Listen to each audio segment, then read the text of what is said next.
Hele o kaplumbağayı gördüm, onun o yüzeyi, genişliği ve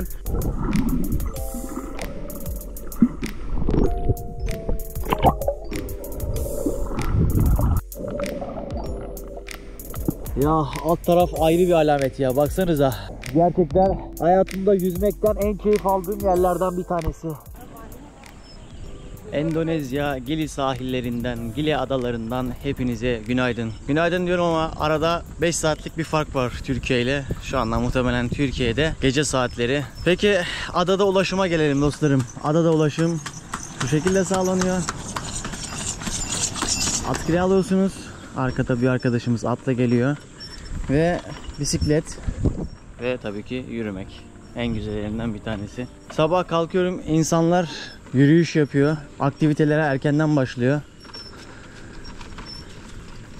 Koşanlar var. Birçok böyle kitap okuyana falan denk geldim. Herkes de böyle deli gibi koşayım, eğleneyim derdinde de değil. İkisinin dengesini kuran insanlar da var. Sabah sabah şu bisiklet sürmek o kadar iyi geldi ki.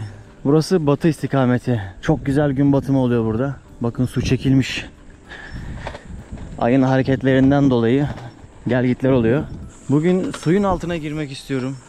Suyun altını size göstermek istiyorum. Bir de en çok sorulan sorulardan bir tanesi ücretler. Gili adaları son zamanlarda daha da popülerleşiyor.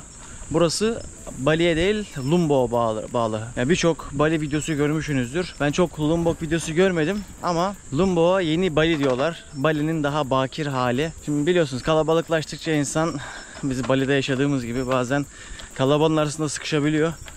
Lombok biraz daha sakinmiş. Bakın partilemek isteyen Gili Trivandrum gelecek. Kafa dinlemek isteyen Gili Ayre'ye gidecek. Yine Gili Meno aynı şekilde kafa dinlemek için.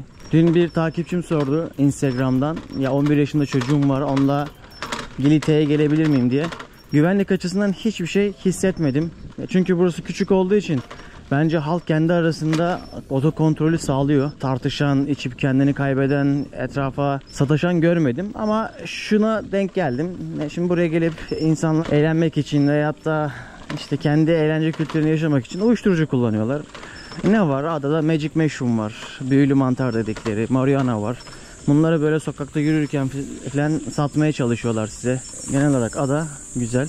Tatlı güzel bir bisiklet sürüşünün ardından şöyle bir mekana geldim. Yalnız sabah kulaklığı takıp müzik eşliğinde bisiklet sürmek, biraz kardiyo yapmak çok iyi geldi. Dostlarım, demin bahsettim ya gel git var diye. Su geriye kadar çıkmış, yani ne demek oluyor?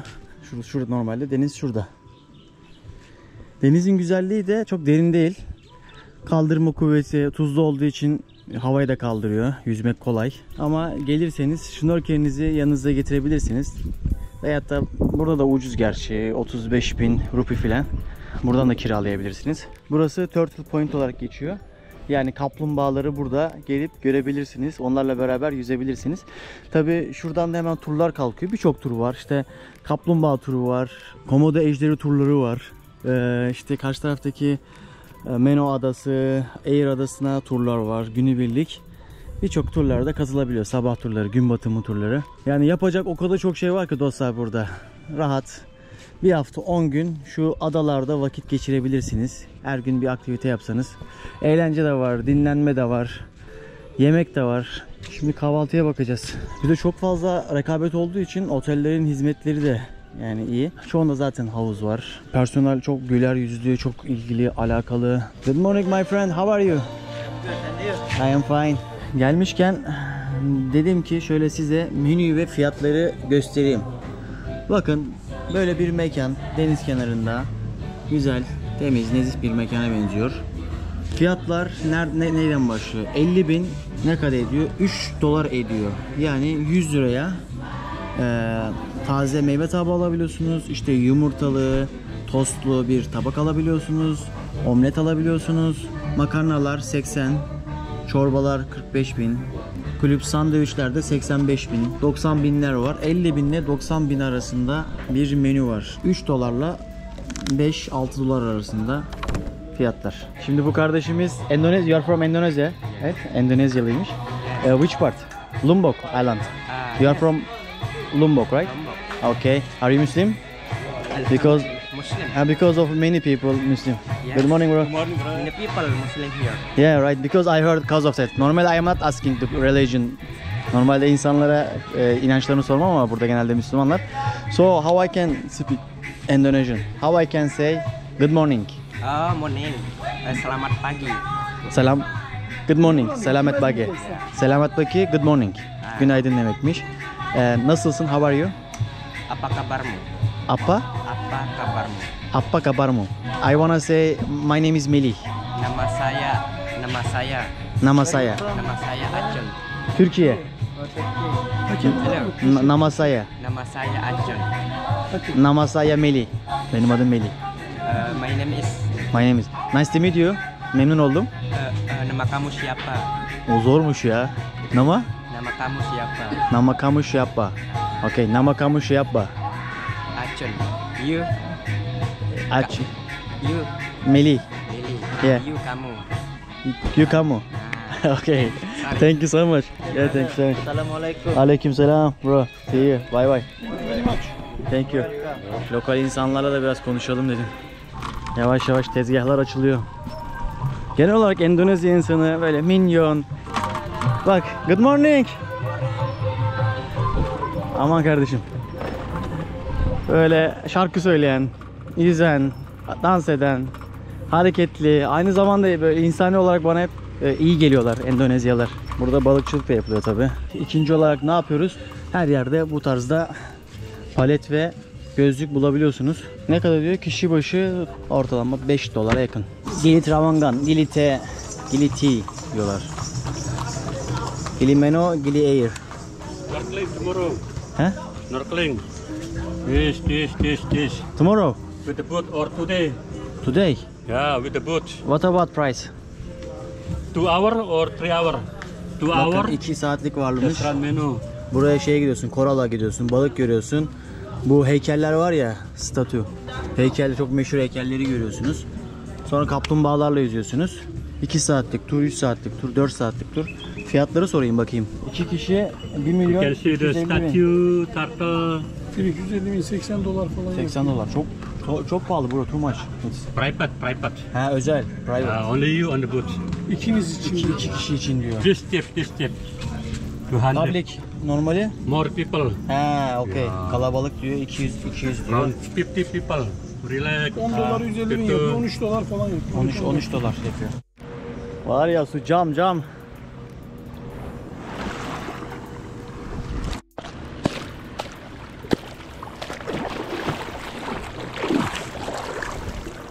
Evet.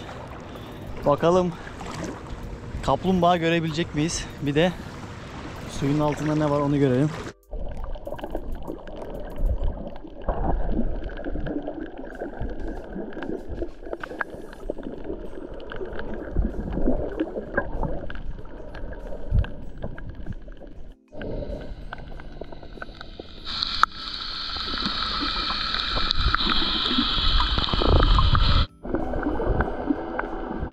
Aşağı.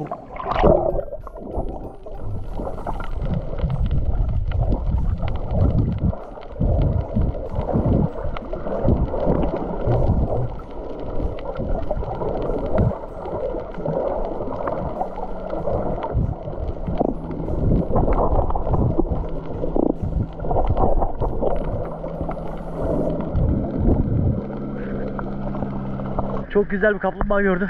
Akıntı bu tarafa doğru gittiği için aşırı yoruyor. Şu anda en basit tabirle bir akvaryumun içerisindeyim.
İlk gün geldiğimde burada boşuna şnorkelsiz yüzmüşüm. Dostlar burası büyük bir akvaryum gibi.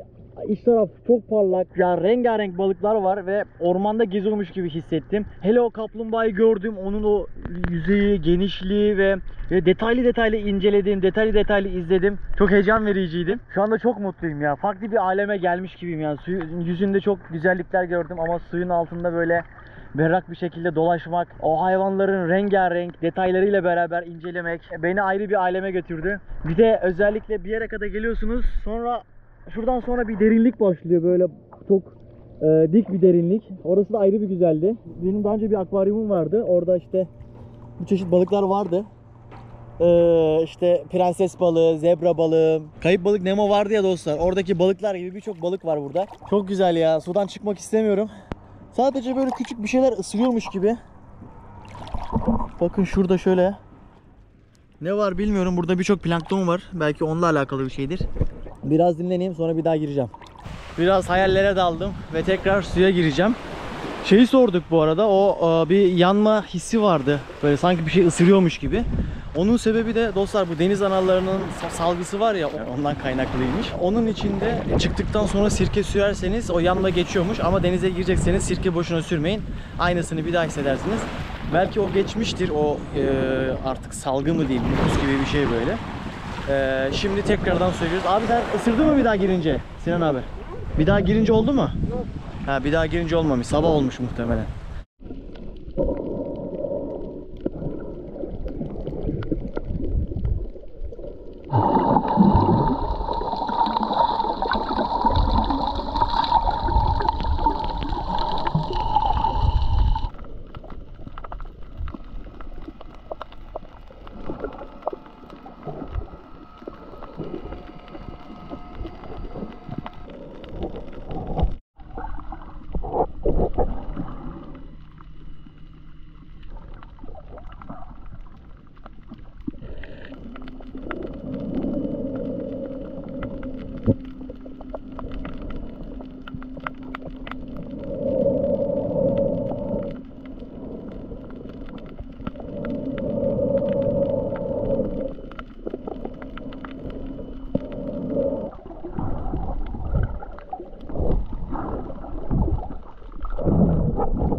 Gördünüz mü o balık nasıl atak yapıyor? Kamerayı gördükçe böyle elime doğru, kameraya doğru böyle bir geldi. Bir de o sürü halinde gezen balıklar. Bir de o yılan gibi olan var ya, o moron balığı mı deniliyor? O tarzda bir ismi vardı, tam hatırlayamadım şu anda. O da çok güzeldi ama onun çok görüntüsünü alamadım. Ya alt taraf ayrı bir alamet ya, baksanıza. Gerçekten hayatımda yüzmekten en keyif aldığım yerlerden bir tanesi. Suyun kaldırması, tuzluluk oranı, dibin berraklığı, alt tarafın çeşitliliği, zenginliği. Yeşil deniz kaplumbağasını göstermek istiyorum. O yeşil deniz kaplumbağası 160 kiloya kadar çıkabiliyor. Ortalama ömürleri de 80 yıl. Ama şöyle bir şeyleri var, şöyle bir sıkıntıları var bu arkadaşların. Şimdi hem insan eliyle bazı insanların bunları avlaması, bazı hayvanların bunları yem kategorisine koyması, yani onlardan beslenmesinden dolayı bunların her yumurtladığı 100-150 yumurtadan sadece 1-2 tanesi yetişkinliğe erişebiliyor. O yüzden son zamanlarda insanlar özellikle Endonezya Gili Adası'nda onları korumak için organizasyonlar yapıyorlar. Gönüllülük esasında insanlar geliyor, çalışıyor. onların yumurtlama alanlarını korumaya çalışıyorlar. Bir alan var. Rehabilitasyon merkezi gibi yine o burada Gili Adası'nda. Kaplumbağalar gençliğe erişerek ulaşana kadar orada muhafaza ediliyor. Orada besleniyor. Sonra salınıyor. Arkadaşlar yeşilliklerle besleniyorlar. Doğal döngüye katkı sağlıyorlar. Görevlerini iyi yapıyorlar. Onlarla yüzmek çok keyifli gerçekten. Şimdi ileri doğru gideceğim. Tekrardan belki onları görüntüleyebilirim. Gidene kadar da bakayım neyle karşılaşacağız.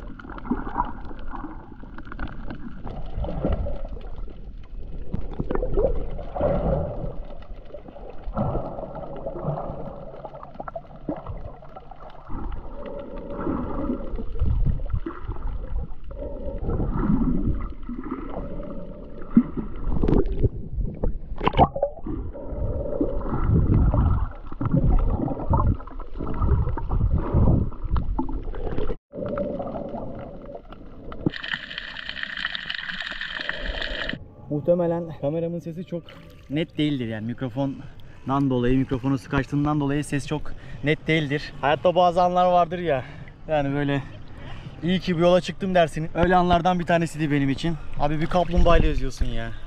Endonezya'nın Gili adalarında turkuaz rengi, altında rengarenk balıklar olan bir denizde kaplumbağalarla beraber yüzmek, onu hissetmek gerçekten benim için çok özel anlardan bir tanesiydi. Girip hemen kaplumbağaları göremiyorsunuz. Bazen şansınız yaver gitmiyor. Beklemek gerekiyor, yüzmek gerekiyor. Ben de rahat 1 kilometre falan yüzmüşümdür herhalde. Bayağı bir yol yaptım. Ve neticesinde güzel bir karşılaşma oldu. Onunla beraber biraz yüzdük, biraz kabuğuna dokundum. Sonra hiç rahatsız olmadı. O da bu resiflerin arasında yiyeceğini arıyor. Balıklarla bir iletişimim oldu. Balıklar da hareket etmediğiniz zaman, sabırlı bir şekilde beklediğiniz zaman ellerinize yaklaşıyor. O çok güzel. Ama agresif hareketler yaparsanız onlar da kaçıyor. Aynı insanlarda olduğu gibi yani, işte sakin olursanız insanlar yanınıza yaklaşır. Her coğrafyanın bir güzelliği var. Bir de yani doğal felaketleri oluyor. Burada da bir tane volkan patladı. 9 kişi vefat etti. Burada da böyle durumlar oluyor. Buraya gelecekseniz eğer yanınıza GoPro almanızı tavsiye ederim. Veyahut da telefonunuza güzel bir su altı kılıfı alın. Çünkü burada satılan kılıflar buzlu cam gibi gösteriyor.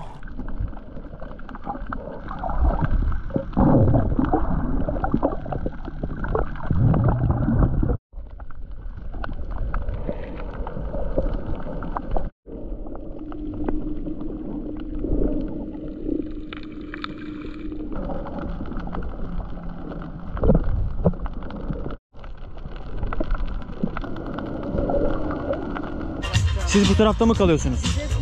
Bak. One. $50. Ha. $50. 5 gramı $50. 50.